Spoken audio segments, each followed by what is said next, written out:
Touching on I suppose you and your law clerk work remotely. Yes.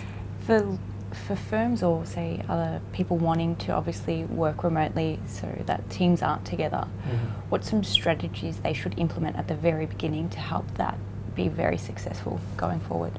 I think you definitely need to establish the parameters and establish good communication strategies between you and your employees. We touch base regularly. We meet regularly. We'll meet physically at least a couple of times a month, and that's important. Our firm is small enough to have that sort of consistent culture, and I've brought Anna on because I know she's fantastic, and also she's a really good cultural fit.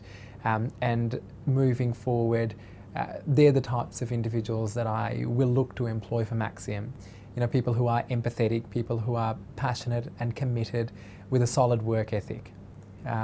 So you've got to employ the right people, but also keep the lines of communication open, and do certainly meet face to face at least a couple of times, because I think it's the way that the legal landscape is changing, and I think employers have to offer flexible work arrangements.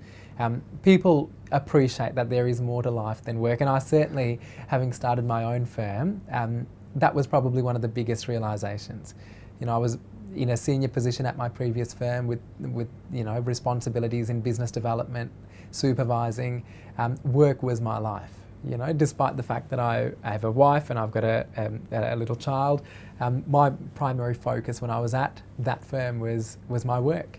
But starting my own new practice, I had a lot of time to myself at the start in particular, and I got to step outside even to the front yard with my little girl Giselle, and just she's fascinated by everything. And just kind of seeing how she would react to birds and planes and cars. And I really want my employees to have that, to have a balance between a career as well as a commitment to family and children.